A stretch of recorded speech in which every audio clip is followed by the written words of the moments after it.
दोस्तों जैसा कि हम सभी जानते हैं रेलवे ग्रुप डी के फॉर्म्स लग चुके हैं। अब हम एग्जाम का इंतजार कर रहे हैं। कहीं ऐसा तो नहीं है बिना किसी तैयारी के हम इंतजार कर रहे हैं? कहीं ऐसा तो नहीं है एग्जाम के बारे में कुछ पता ही नहीं है?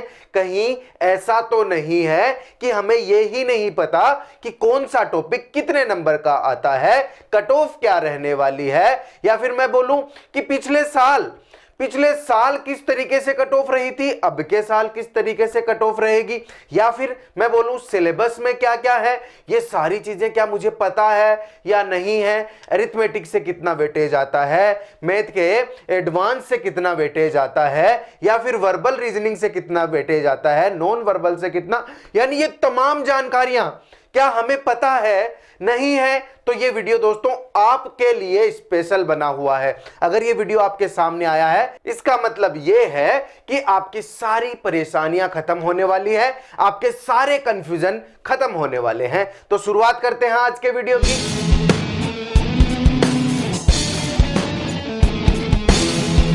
चलो शुरुआत करते हैं रेलवे के ऑफिशियल सिलेबस से। रेलवे ने अपने नोटिफिकेशन में क्या सिलेबस दिया है और वहां से मुझे कितनी चीजें समझ आती हैं वो मैं एक बार डिस्कस कर लेता हूं आपको, फिर मैं उसको डिवाइड भी तो करूंगा।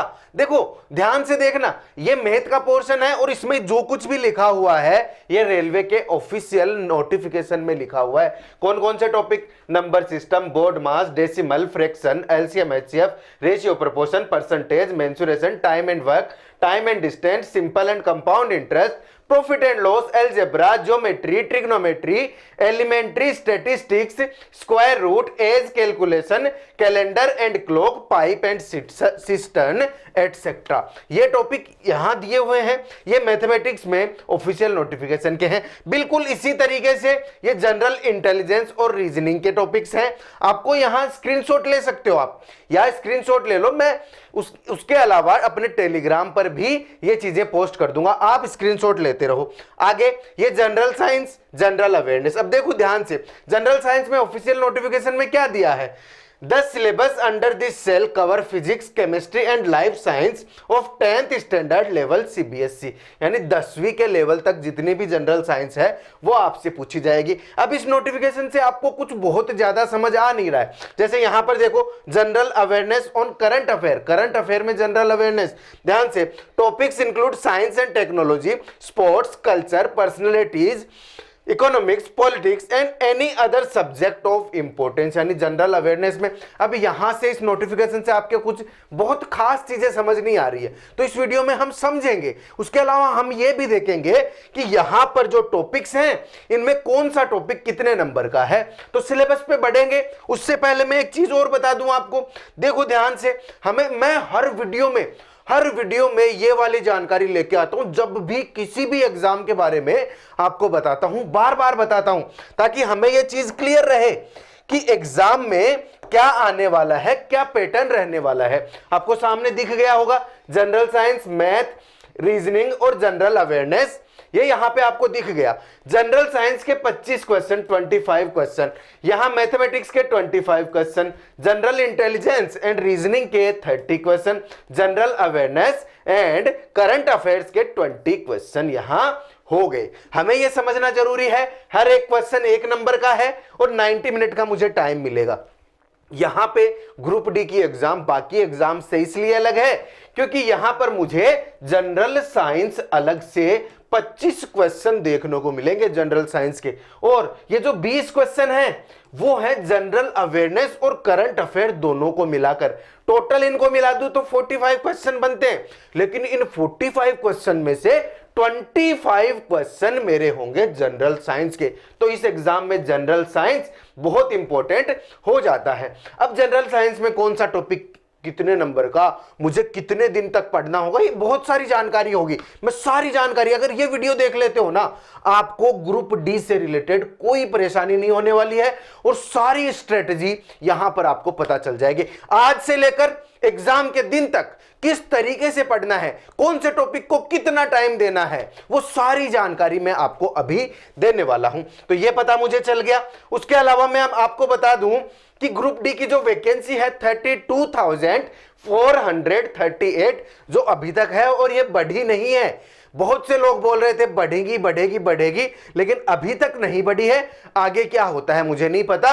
अब फॉर्म क्लोज हो चुके हैं, इसके बाद क्या होता है क्या नहीं होता है वो आगे की बात है। अभी तक वैकेंसी है कितनी, 32,438। यहां पर क्या है, ये वैकेंसीज कौन से जोन से कितने फॉर्म है, फॉर्म नहीं सॉरी, कौन से जोन में कितनी वैकेंसीज हैं वो यहां लिखी हुई है। जैसे मुंबई में 7,916 वैकेंसीज, दिल्ली में 4,785 वैकेंसीज, कोलकाता में 2,861 वैकेंसी, चेन्नई में 2,694 वैकेंसी मतलब पोस्ट, गुवाहाटी में 2048, प्रयागराज में 2020, सिकंदराबाद में 1642, जबलपुर में 1614 और जयपुर में 1433, गोरखपुर में 1370, बिलासपुर में 1337, हाजीपुर में 1251, भुवनेश्वर में 964 और हुबली में 503। ये वैकेंसीज हैं, ये पोस्ट हैं अलग अलग जोन के हिसाब से।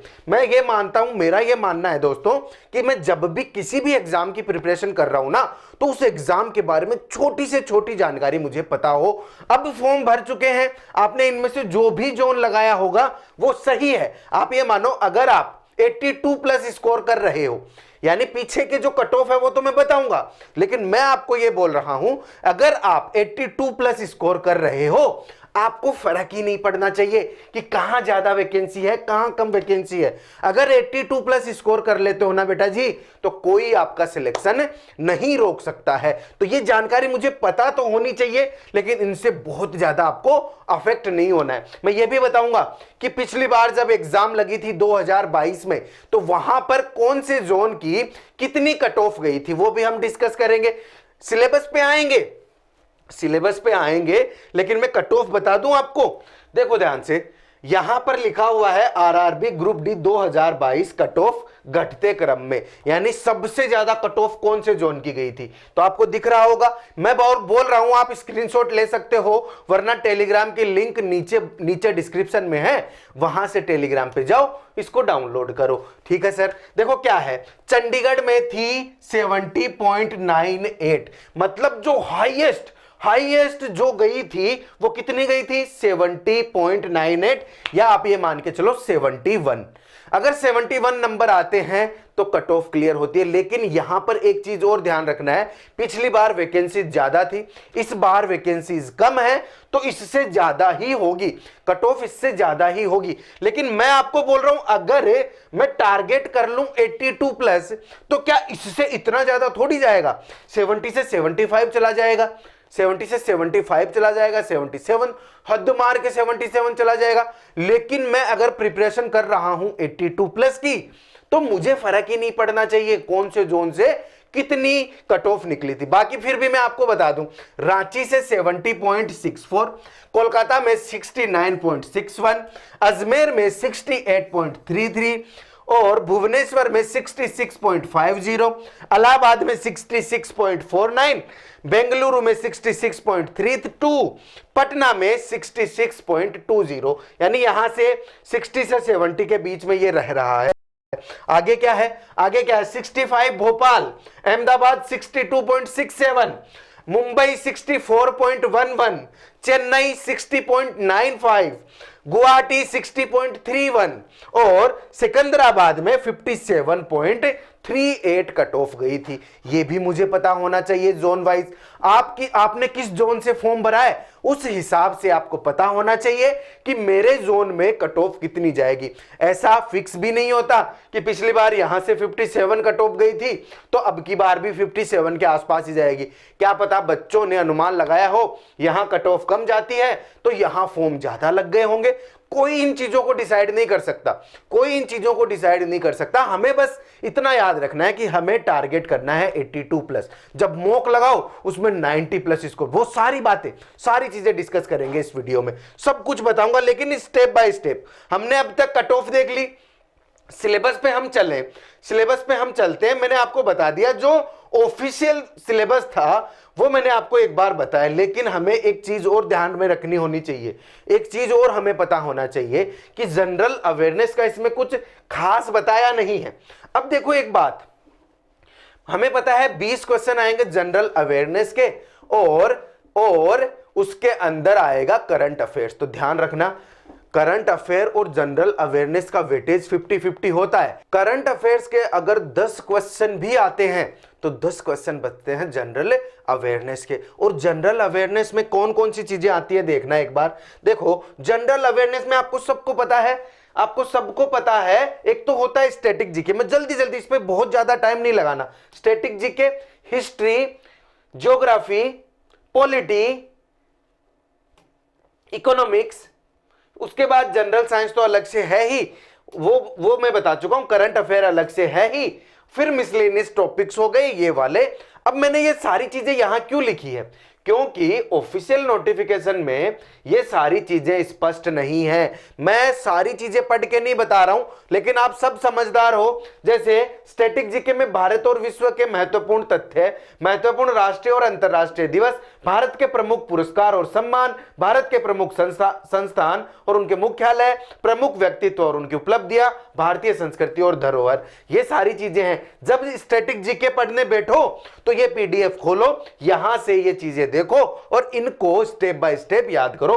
बिल्कुल ऐसा ही यहां करो। हिस्ट्री में ये सारी चीजें हैं, प्राचीन भारत, मध्यकालीन भारत, आधुनिक भारत, विश्व इतिहास के प्रमुख घटनाक्रम, फिर ज्योग्राफी, फिर पॉलिटी, फिर इकोनॉमी, ऐसे मैंने यहां डाला है ताकि आप ये डाउनलोड करके बिल्कुल जब पढ़ने बैठो तो इसी क्रम में इन्हीं चीजों को पढ़ो, आपके सामने क्लियर हो। अब मैं ये सारा का सारा सिलेबस आपको मेरे तरीके से बताऊंगा। देखो रेलवे परीक्षा में सामान्य ज्ञान और समसामयिक घटना का अच्छा ज्ञान जरूरी है। जब आप रेलवे की एग्जाम देते हो, और मैं अभी बात करूं सिर्फ और सिर्फ ग्रुप डी की, तो यहां पर आपको करंट अफेयर्स का अच्छा ज्ञान होना जरूरी है, तो वहां पर भी हमें ध्यान देना होगा। अब इस वीडियो में हम सिर्फ सिलेबस पे ही अटक के ना रह जाए, इसलिए ये सारी चीजें आप देख लेना, डाउनलोड कर लेना। पीछे वाली चीजों का अगर आप चाहो तो स्क्रीनशॉट ले लेना, कोई दिक्कत नहीं है। अब मैं बताने जा रहा हूं आपको टॉपिक वाइज वेटेज, जो बहुत इंपॉर्टेंट सेक्शन है आज के इस वीडियो का। टॉपिक वाइज वेटेज मतलब कौन सा टॉपिक कितने नंबर का होता है। पहले तो हमें यही नहीं पता, जब हम ऑफिशियल नोटिफिकेशन देखते हैं तो हमें यह भी नहीं पता कि क्या क्या चीजें हैं। तो यहां से आपको यह भी पता चल जाएगा कि आपके सिलेबस में क्या क्या चीजें हैं, और यह भी पता चल जाएगा कि कौन सा टॉपिक कितने नंबर का है। तो देखो सबसे पहले शुरुआत करते हैं हम मैथ से, क्योंकि मैं मैथ का टीचर हूं, आपको पता है मैथ के ऊपर मैं पूरा का पूरा ध्यान देता हूं। जब स्ट्रेटेजी वीडियोस लेके आता हूं उस वक्त तो सारी चीजें ही बताता हूं, लेकिन अपना चैनल मैथ के लिए डेडिकेटेड है। एक बात और याद रखना, वीडियो को सब्सक्राइब कर लेना, चैनल को सब्सक्राइब कर लेना, क्योंकि मैं ऐसी स्ट्रेटेजीज आपके लिए लाता रहता हूं, बहुत बार लाऊंगा। जब भी एग्जाम चलती रहेगी, एग्जाम जब तक आएगी, अब से लेके तब तक बहुत बार आपको चीजें क्लियर करवाने आऊंगा, तो चैनल को सब्सक्राइब करके रखना। देखो ध्यान से, मैथ में हमें पता है अरिथमेटिक आता है और एडवांस मैथ आता है।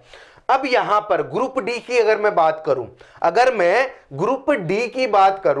तो यहां पर अरिथमेटिक और एडवांस मैथ का बराबर वेटेज रहता है। मैंने पीछे के जितने भी पेपर्स हैं उनको एनालाइज करने के बाद ये चीज बोली है। मैं हर एग्जाम के हिसाब से अलग बोलता हूं, आप एग्जाम्स को मिक्स मत किया करो। मैं ग्रुप डी के हिसाब से बोल रहा हूं, अरिथमेटिक का आधा पोर्शन आता है किसका, मैथ का। यानी कि मैं अगर बोलूं 25 क्वेश्चन टोटल हैं, तो 12 से 13 क्वेश्चन एक के आते हैं और 12 से 13 एडवांस के, अरिथमेटिक के, दोनों के बराबर लगभग बराबर। एक आधा क्वेश्चन तो इधर उधर हो जाता है, वो अलग बात है। तो आपको समझ आ गई होगी, मतलब यहां पर लगभग बराबर सी चीजें चलती हैं अरिथमेटिक में और एडवांस में। अब सर आपने ये तो बता दिया, अब हमें बताओ कि कौन सा टॉपिक कितने नंबर का है।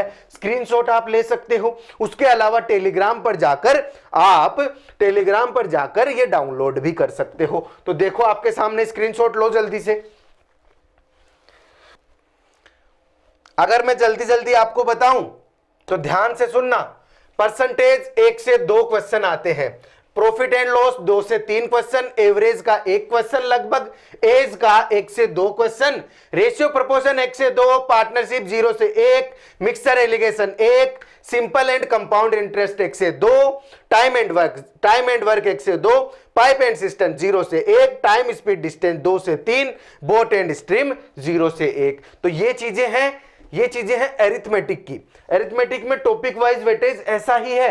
अब काम की चीज तो ये है कि मुझे पढ़ना तो ये सारा ही पड़ेगा और अरिथमेटिक को सिस्टम से ही पढ़ना पड़ेगा, लेकिन फिर भी अगर कोई एग्जाम देने जा रहे हो तो उसमें सारी जानकारी मुझे होना जरूरी है। कौन से टॉपिक पे ज्यादा ध्यान देना, जैसे मान लो टाइम स्पीड डिस्टेंस आपको हार्ड लग रहा है तो आप क्या सोचोगे, यार ये टॉपिक मैं नहीं पढ़ूंगा, ये छोड़ेंगे, देखा जाएगा, इसका एक आधा क्वेश्चन आएगा तो आ जाएगा। लेकिन मुझे ये पता होना चाहिए कि इस टॉपिक से 2 से 3 क्वेश्चन बनते हैं, मतलब ये हार्ड लगे फिर भी मुझे इसको छोड़ना नहीं है, बिल्कुल इसीलिए मैं ये सारी चीजें आपको बता रहा हूं। अब बात करते हैं एडवांस मैथ की। तो एडवांस मैथ में number system, LCM HCF, algebra, trigonometry, geometry, mensuration, statistics और डाटा इंटरप्रिटेशन, ये मैंने एडवांस मैथ में रखी है। ये सारी चीजें, नंबर सिस्टम भी हार्ड लगता है आपको तो ये भी मैं यहीं पे रख रहा हूं। फिर एलसीएम एचसीएफ, मेन चीज क्या है देखो, अलजेब्रा, ट्रिग्नोमेट्री, ज्योमेट्री, मेंसुरेशन, ये सारी चीजें, ये तो आपको ना ऐसे लगेगा ये तो टॉपिक्स ना इतने बार बार पढ़ाए जाते हैं, तो ये टॉपिक्स तो ऐसे लगता है जैसे अरिथमेटिक के ही टॉपिक्स हैं। तो ये बात अलग है, यहां पे मैंने इसको एडवांस मैथ में रखा है। लेकिन मेन चीज क्या है, अलजेब्रा, ट्रिग्नोमेट्री, ज्योमेट्री, मेंसुरेशन। यहां पर नंबर सिस्टम के 1 से 2 क्वेश्चन, एलसीएम एचसीएफ के 1 से 2 क्वेश्चन, सिंप्लीफिकेशन के 2 से 3 क्वेश्चन। एडवांस मैथ के यही ये सवाल मेरे हिसाब से मानो तो। बाकी तो हमें क्या लेना है, हमें तो ये चीज देखनी है, ये चीज देखनी, ये हार्ड लगता है ना, अलग ही लगती है ये वाली मैथ हमें, तो बस इसमें ज्यादा खोते नहीं है, मुझे बस इतना पता होना चाहिए कौन सा टॉपिक कितने नंबर का है। तो यहां पर पता चल गया मैथ का।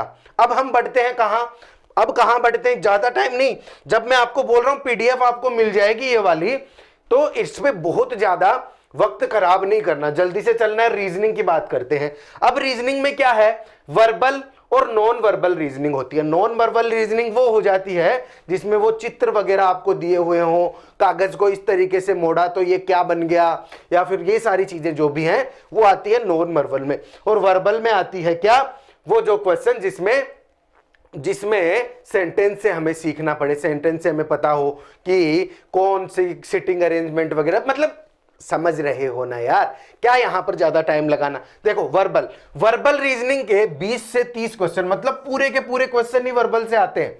20 से ये 28 से 30 का मतलब क्या हो गया, पूरे के पूरे क्वेश्चन ही वर्बल रीजनिंग के आते हैं। नॉन वर्बल से कहीं भूला भटका पूछ लेता है तो 0 से लेके 2 क्वेश्चन। मतलब जब हम पढ़ रहे हो तो ग्रुप डी के लिए नॉन वर्बल रीजनिंग पे कम ध्यान देना है, लेकिन फिर भी पढ़ना है, ऐसे बिल्कुल छोड़ के नहीं चले जाना है, क्योंकि इजी भी होती है नॉन वर्बल रीजनिंग, तो उसको पढ़ना है। लेकिन यहां मुझे पता होना चाहिए 28 से 30 क्वेश्चन किसके आते हैं, वर्बल रीजनिंग के आते हैं। आगे चलो, यहां जो नंबरिंग है, कौन से में कितने कितने क्वेश्चन आते हैं वो मैंने यहां डाल दिया है। ये पीडीएफ आपको मिल जाएगी, पता चल रहा होगा। एनालॉजी 3 से 4 स्क्रीनशॉट ले लो, क्या बोलना है इनको, रीड क्या करना है, स्क्रीनशॉट ले लो।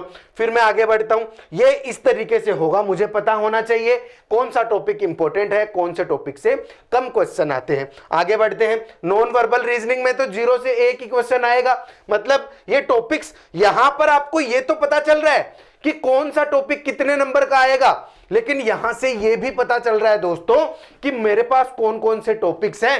ये लिस्ट भी मेरे हिसाब से बनी हुई आपको मिल गई, जो ऑफिशियल नोटिफिकेशन में है उसमें क्लियर नहीं है चीजें वहां पर, तो वो सारी चीजें मैं यहां क्लियर भी कर रहा हूं, साथ में आपको वेटेज भी पता चल रहा है। जैसे नॉन वर्बल रीजनिंग में कौन कौन से टॉपिक आ गए, सीरीज नॉन वर्बल यानी गैर मौखिक श्रृंखला, फिर counting of figures, paper cut and fold, ये एम्बेडेड फिगर, फिर दर्पण पाने की छवि, ये वाले टॉपिक्स, इनमें 0 से 1 क्वेश्चन आता है। दोस्तों ये वीडियो में बार बार बोल रहा हूं, इसको स्किप मत करना, पूरा देखना, क्योंकि इसमें सारी जानकारी, जितनी भी जानकारी हो सकती है सब कुछ मैंने इंक्लूड की है।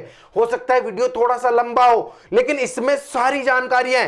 अगर आप आज तैयारी करना शुरू कर रहे हो तो इस वीडियो के हिसाब से चलोगे तो आपका सिलेक्शन कोई नहीं रोक सकता, क्योंकि मैं हर एक डिटेल में चीज आपको आज बता रहा हूं, क्योंकि बार बार बात नहीं करनी। अब फॉर्म लग चुके हैं, अब बार बार क्या बात करनी। एक वीडियो देखो, ये वाला वीडियो देखो और जुट जाओ तैयारी में। इस वीडियो को सेव करके रख लो, क्योंकि इसकी आपको बार बार जरूरत पड़ने वाली है, इन चीजों की बार बार जरूरत पड़ने वाली है। अब जनरल अवेयरनेस और करंट अफेयर्स का देखो तो ये भी मैंने लिखा है, स्टैटिक जी के 3 से 4 क्वेश्चन आते हैं, करंट अफेयर्स के 6 से 7 क्वेश्चन। जैसा मैंने आपको बोला लगभग आधे क्वेश्चन आते हैं 20 में से, 7 का 8 भी तो हो सकता है, 8 से 9 भी तो हो सकता है। तो ये हो गया।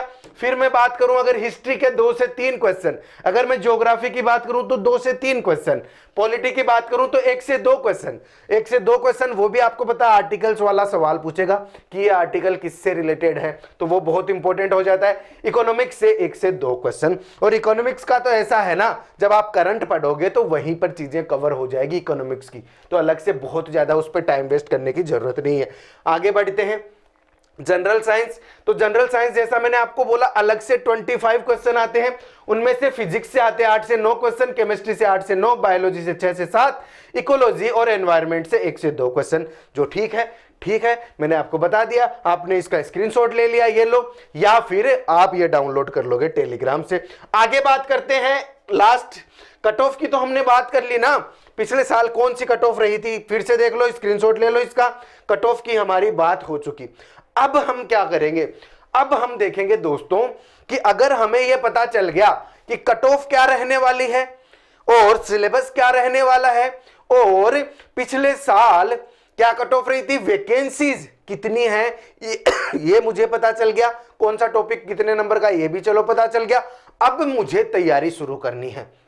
तो सर क्या मैं सिर्फ पढ़ता ही रहूं, क्या मैं साथ में रिवीजन भी करूं, क्या मैं साथ में मैं मॉक टेस्ट वगैरह भी लगाऊं, तो ये सारी चीजें भी मुझे पता होनी चाहिए। तो यहां देखेंगे हम ये सारी चीजें। तो सबसे पहले बात कर लेते हैं मैथ की, कि मैथ में मुझे कौन से टॉपिक को कितना वक्त देना है। आ जाओ फिर फटाफट से आ जाओ। देखो परसेंटेज को मुझे देने हैं 8 दिन, स्क्रीनशॉट ले लो आप इसका, मैं जल्दी आपको बता देता हूं।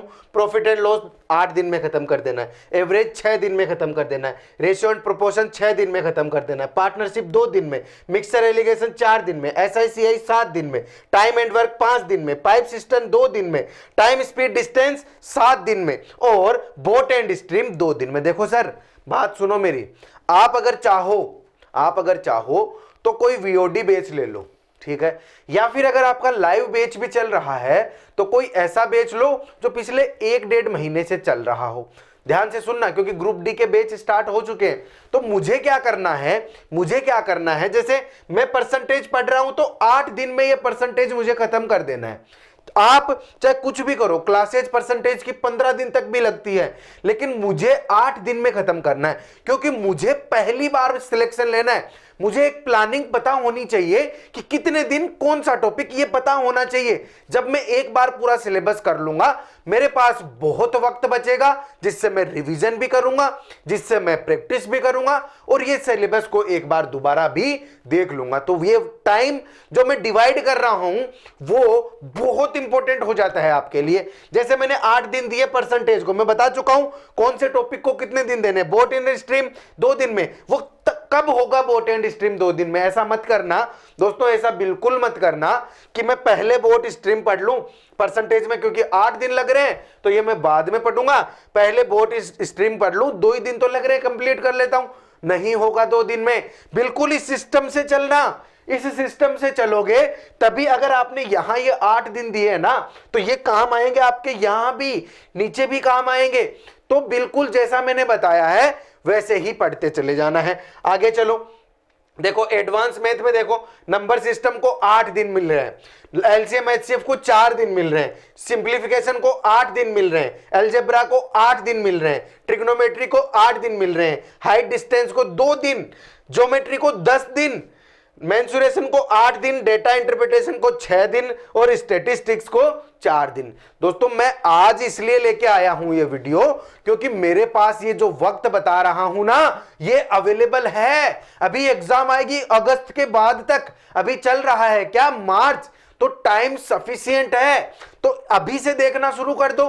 क्योंकि आप सब जानते हो, अगर जिन लोगों ने सब्सक्राइब कर रखा है वो ज्यादातर बच्चे वो हैं जो एनटीपीसी के एग्जाम के वक्त यहां जुड़ने आए हैं, क्योंकि अपना प्लेटफॉर्म अभी नया ही है। ऑनलाइन हम आए ही तो हैं, अपनी ऑफलाइन क्लासेस चल रही हैं, लेकिन ऑनलाइन अभी आए ही हैं। तो हमसे जितने बच्चे जुड़े हैं एनटीपीसी वाले, और उनके सवाल ये है, सर मेरे पास वक्त बहुत कम बचा है, अब मैं कैसे करूं? तो इस सिचुएशन में फिर से ना फंसो।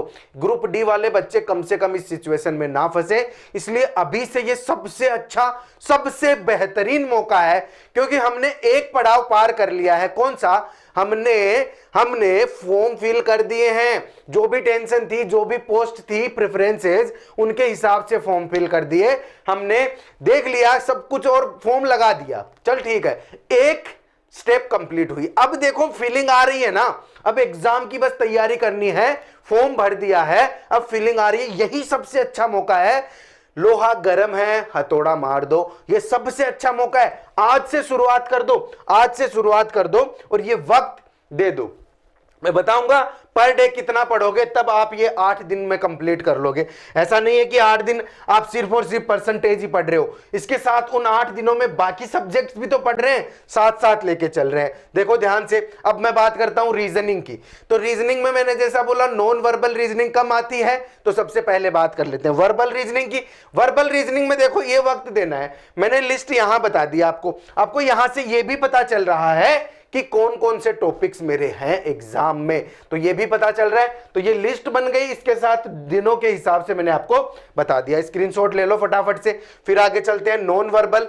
नॉन वर्बल रीजनिंग में 3 2 5 6 7 8 दिन में नॉन वर्बल रीजनिंग आप खत्म कर लोगे। क्योंकि क्वेश्चंस कम आते हैं, इसका मतलब ये नहीं है कि पढ़ना ही नहीं है। थोड़ा कम ध्यान दो, कम वक्त दो, लेकिन इनको जल्दी से खत्म कर लो, क्योंकि ये मजेदार है। 8 दिन में हो जाएगा थोड़ा थोड़ा पढ़ के। आगे चलूं मैं। फिर बात करते हैं जनरल अवेयरनेस की, जिसमें करंट अफेयर्स भी हैं और जनरल साइंस की बाद में बात करेंगे। यहां सबसे पहले जनरल अवेयरनेस में 10 दिन में स्टैटिक जीके कंप्लीट कर लोगे, एंशिएंट हिस्ट्री कर लोगे 8 दिन में, मिडिवल 10 दिन में, मॉडर्न 10 दिन में, वर्ल्ड हिस्ट्री 3 दिन में, ज्योग्राफी 12 दिन में, इकोलॉजी एंड एनवायरनमेंट 5 दिन में, पॉलिटी 8 दिन में, इकोनॉमिक्स, करंट अफेयर्स ये हो गया। वीकली करंट अफेयर्स हमें पढ़ना है, हर हफ्ते मुझे करंट अफेयर देख लेना है 7 दिन का। ये प्रॉपर प्लानिंग बन रही है बच्चों, प्रॉपर प्लानिंग बन रही है। ये जो दिन आपने डिवाइड किए है ना, इनको यहां से ये वाला प्रिंट आउट निकाल के अपनी टेबल के सामने सारे लिख लो और उन पे टिक करते जाओ। लिख लो क्या, प्रिंट आउट निकाल के चिपका लो। जैसे ये जनरल अवेयरनेस का है तो इसको चिपका लो। जो भी दिन है वो मुझे अब पता होना चाहिए। देखो क्या करो, ये चिपका लो। 10 दिन है, 10 दिन है, इसमें स्पेस है आपके सामने इतना तो कम से कम, और इसका प्रिंट आउट निकालोगे तो ये स्पेस भी आपके सामने मिल जाएगा। जो जितने दिन आप पढ़ लो, जैसे मान लो इसमें से एक दिन पढ़ लिया तो आप 1 लिख लो, फिर एक, ऐसे करके 10 दिन कर लो और इनको काटते जाओ। जैसे आपने पहले दिन पढ़ लिया तो इनको काट दिया, इस तरीके से चिपका लो, ताकि मुझे पता रहे कि मैंने इसमें से कितना दिन दे दिया। समझ रहे हो ना मेरी बात? जैसे मैं आपको समझा दूं एक बार, ध्यान से सुनना, ध्यान से देखना। जैसे आपने मेरा दिया हुआ ये जो भी मैंने आपको डिवाइड किया है, जैसे ये मैथ का है तो आपने मैथ का चिपका लिया, यहां पे जनरल अवेयरनेस का चिपका लिया, रीजनिंग का चिपका लिया और जनरल साइंस का चिपका लिया। ठीक है, अब मान लो मैंने एक में दिया है कि आपको 10 दिन पढ़ना है, 10 दिन पढ़ना है, तो उसी पेज में अपने पेन से लाइन की ड्रॉ करते रहो और 10 लाइन करोगे, उनको काटते जाओ। पहले दिन पढ़ लिया तो एक लाइन काट दो, दूसरे दिन पढ़ लिया दूसरी लाइन काट दो। ऐसे ही इन सब में काटते रहना है, ताकि मेरे पास वो चीजें, मेरे पास ये ट्रैक होती रहे कि मैं जो प्लान बना रहा हूं 10 दिन का, 10 दिन में मैं ये चीज कंप्लीट कर रहा हूं या नहीं कर रहा हूं। मेरा दिया हुआ समय है, उससे कम समय में अगर आप कंप्लीट कर लेते हो, जो समय बच जाता है उसमें प्रैक्टिस कर लो। और ज्यादा ही पूछना है ना तो नंबर है नीचे डिस्क्रिप्शन में, मैसेज करो, हर चीज में डिटेल में आपको बता दूंगा। कमेंट कर दो ना बेटा, कमेंट कर दो, कमेंट में रिप्लाई मिल जाएगा, टेंशन नहीं लेने का। हर चीज का रिप्लाई मिलता है कमेंट में, सबको पता है, हर चीज का कमेंट मिलता है। तो ये हो गया यहां पर जनरल अवेयरनेस का। फिर अगर मैं बात करूं जनरल साइंस की, अब मैं बात करता हूं जनरल साइंस की। देखो सर, जनरल साइंस में बायोलॉजी 20 दिन में कर लो, फिजिक्स 20 दिन में कर लो, जो केमिस्ट्री 20 दिन में कर लो। ठीक है सर, ये चीजें कर ली आपने। 20-20 दिन में कंप्लीट कर ली। अब आगे बढ़ो, आगे बढ़ते हैं। आगे क्या है, डेली शेड्यूल। देखो ध्यान से, ये जो मैंने पीछे बताया है, हर सब्जेक्ट को डिवाइड किया है हमने, हर सब्जेक्ट को डिवाइड किया है दिनों में कि कितने दिन में कौन से सब्जेक्ट का कौन सा टॉपिक पढ़ना है। लेकिन मेरे पास पर डे का हिसाब तो होना चाहिए कि मैं कौन सी सब्जेक्ट कितने घंटे पढूं। तो जनरल अवेयरनेस को 2 घंटे दे दो काफी है, जनरल साइंस को 2 घंटे दे दो काफी है, क्योंकि डिटेल में पढ़ना है ना, तो 2 घंटे जनरल अवेयरनेस के बराबर देने पड़ेंगे। 3 घंटे मैथ को दे दो और लगभग 1.5 घंटे रीजनिंग को दे दो। तो टोटल कितना पढ़ लिया आपने, 2 और 2 4, 4 और 3 7, 8.5 घंटे आप पढ़ रहे हो, 8.5 घंटे आप पढ़ रहे हो। तो मतलब ये तो होना ही चाहिए। अगर आप किसी कंपटीशन की तैयारी कर रहे हो, दिन में 8.5 घंटे तो पढ़ोगे ना, कम से कम है ये तो। और जो इसको बढ़ा सकता है वो अपना सिलेबस जल्दी कंप्लीट कर लेगा, ये भी है। फिर उसको प्रैक्टिस करने का मौका मिल जाएगा, फिर इसको रिवीजन करने का मौका मिल जाएगा। तो ये सारी चीजें हैं। अब देखो स्टडी प्लान किस तरीके से आप रखोगे। यहां तक मैंने जितना बताया ये तो आपने किया, ये तो पीडीएफ डाउनलोड करोगे ना टेलीग्राम पर जाकर, उस हिसाब से आप देखते ही रहोगे। लेकिन मुझे ये पता होना चाहिए कि सिलेबस को मुझे कवर करना है पूरा। सबसे पहला काम होगा सिलेबस को कवर करना। उसके बाद पिछले वर्ष के प्रश्न पत्र मुझे साथ साथ हल करने हैं, यानी प्रीवियस ईयर के जो क्वेश्चंस हैं उनको मुझे साथ साथ निकालने हैं। जैसे आप परसेंटेज पढ़ रहे हो तो आपके पास ऐसी बुक होनी चाहिए जिसमें प्रीवियस ईयर के क्वेश्चंस होंगे पढ़ते टाइम पे, तो आप उनको साथ साथ करते जाओगे। फिर साथ में short term and long term लक्ष्य बनाओगे।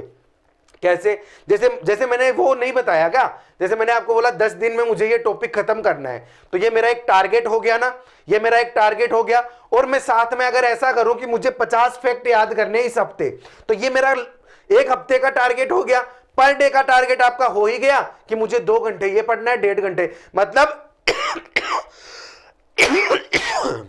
सॉरी, 1 महीने में मुझे क्या करना है, ये मेरा लॉन्ग टर्म गोल है। पर डे मुझे क्या करना है और हर हफ्ते मुझे क्या करना है, ये मेरा शॉर्ट टर्म गोल है। तो ये डिसाइड होना चाहिए। जब आप ये चिपका रहे हो, जब आप ये लिख के चिपका रहे हो, जो मैं आपको बता रहा था पीछे ये वाली चीज, इसके साथ साथ आपके शॉर्ट टर्म गोल और लॉन्ग टर्म गोल भी आपकी स्टडी टेबल के सामने चिपके हुए होने चाहिए कि मुझे इस 1 महीने में क्या करना है। तो बिल्कुल इसी तरीके से तैयारी होगी, वरना रह जाओगे पीछे। आगे क्या है, और ये देखो मासिक रिवीजन हमें पता होना चाहिए। जैसे मैं पढ़ रहा हूं, ये मैंने आपको बताया, आपने 10 दिन में कर लिया एक टॉपिक, 10 दिन में दूसरा, 10 दिन में तीसरा, 3 टॉपिक कर लिए मान लो आपने 1 महीने में। तो उस 1 महीने के तीनों टॉपिक्स का रिवीजन महीने के एंड में होना जरूरी है। उसका रिवीजन करना जरूरी है। मुझे एक तो हर महीने में जितना पढ़ा उसका रिवीजन करना है, एक हर हफ्ते जितना पढ़ा उसका रिवीजन संडे को करना है। देखो डिटेल यहां पूरी मिल रही है आपको, सारी डिटेल, लेकिन बस समझने का फेर है कि मुझे समझ कितना आ रहा है, मैं जो बोलना चाह रहा हूं वो आपके दिल तक, दिमाग तक पहुंच रहा है कि नहीं पहुंच रहा है। बस यही बात है। अपनी प्रगति को ट्रैक करें, मतलब आपने कितना ऊपर आ गए, पिछले 1 महीने में आपने जो पढ़ा, आपने कितनी प्रोग्रेस की है, उसका आपको पता होना चाहिए कि आप ऊपर जा रहे हो या नीचे जा रहे हो। पढ़ तो रहे हो लेकिन कोई आउटपुट नहीं निकल रहा है, वो आपको खुद को पता होना जरूरी है। उसके बाद मासिक और साप्ताहिक आधार पर खुद को टेस्ट करना है, मतलब मुझे टेस्ट लगाते रहना है, हर हफ्ते टेस्ट लगाना है, हर महीने टेस्ट लगाना है। तो वो मेरे गोल्स मेरी स्टडी टेबल पे चिपके हुए होने जरूरी है कि मुझे हर 7 दिन में क्या करना है, हर महीने क्या करना है। लगातार अपने आप को इंप्रूव करते रहना है, लगातार। ये तो तभी हो पाएगा सिलेक्शन कि आज मैं जो हूं कल उससे बेहतर इंसान बना हुआ रहूं, ये मुझे तैयारी करते रहने। तो बस यही बातें थी जो मैं आज इस एग्जाम के बारे में आपको बता रहा हूं। अब एक चीज और मेरी सुन लो, फिर आप जा सकते हो। देखो किसी की अगर मैथ बिल्कुल कमजोर है, बिल्कुल भी कमजोर है, तो अपना रेलवे ग्रुप डी का बैच है जो आप जाके ज्वाइन कर सकते हो, लिंक नीचे डिस्क्रिप्शन में है। क्योंकि अब तैयारी चलेगी पूरे के पूरे सिस्टम के साथ। इतने दिन तो ये था कि फॉर्म एक बार लग जाए उसके बाद तैयारी चलेगी, अब बैच तो शुरू हो गया है, लेकिन वो बैच रियल में शुरू होगा अब से। तो ये वीडियो अपलोड होने के बाद बैच वापस से शुरू हो रहा है, क्योंकि फॉर्म लग चुके हैं, नए एडमिशन भर के आए हैं। तो आपको जल्दी से वो बैच ज्वाइन कर लेना है, क्योंकि मैथ ना आपको मैथ में अगर 25 में से 25 नंबर ला रहे हो तो आप बहुत आगे निकल चुके हो, क्योंकि ये आप जानते हो जनरल साइंस और मैथ मान लो आपने पढ़ लिया। जनरल अवेयरनेस का तो क्या है ना बेटा जी, 10 क्वेश्चन मान लो 7-8 क्वेश्चन आ गए ये करंट अफेयर्स के और 10-12 क्वेश्चन आ गए जनरल अवेयरनेस के। तो जनरल अवेयरनेस में कितनी हो गई, पॉलिटी, ज्योग्राफी, इकोनॉमिक्स वगैरह ये सारी चीजें आपको पढ़नी पड़ेगी, हिस्ट्री वगैरह, तब जाके 2-2, 3-3 क्वेश्चन उनके पांति आते हैं। लेकिन आप रीजनिंग में पूरा स्कोर कर सकते हो, मैथ में पूरा स्कोर कर सकते हो और जनरल साइंस में पूरा स्कोर कर सकते हो। क्योंकि मैं मैथ पढ़ाता हूं तो आपके लिए स्पेशल बैच है, मैं नीचे कमेंट में पिन कर दूंगा वो जो बैच है वो, और उसके साथ इस वीडियो के थ्रू आप आते हो तो मैं एक कोड भी दे दूंगा जिससे आपको स्पेशल डिस्काउंट मिल जाएगा। मैं इतना ही कर सकता हूं, तो बैच को जरूर चेकआउट करना बेटा। मैं पूरे वीडियो में इस बैच की बात नहीं कर रहा हूं, मेरी बात से जो सहमत है और जो यहां तक पहुंचे हैं, जो यहां तक पहुंचे इसका मतलब है कि उनको मेरी बात एक एक सही लग रही है, वही यहां तक पहुंचा है और वो मेरे पर विश्वास करके उस बैच में आएगा। लिंक नीचे डिस्क्रिप्शन में है और आपको कमेंट में पिन की हुई भी मिल जाएगी, तो जल्दी से उस बैच को ज्वाइन कर लो। बाकी अगर इसके बारे में कोई भी नई अपडेट, इस एग्जाम के बारे में कोई भी नई अपडेट अगर आपको चाहिए होगी तो मैं यहां आऊंगा, बार बार आऊंगा अपनी स्ट्रेटेजीज के साथ। ये जो चीज मैंने यहां बताई है ना, ये अभी खत्म नहीं हो गया है, इसको मैं पूरा खोल के आपको समझाऊंगा। एक वीडियो में सब कुछ खोलना पॉसिबल नहीं है, तो मैं बहुत सारी चीजें हैं जिनको डिटेल में आपको समझाऊंगा। इसलिए चैनल को जल्दी से सब्सक्राइब कर लो और बने रहो, क्योंकि मैं मिलता रहूंगा आपके साथ एग्जाम्स के बारे में नई नई जानकारियां लाते हुए, मैथ की नई नई क्लास लाते हुए। मिलेंगे अगले वीडियो में, तब तक के लिए जय हिंद, जय भारत।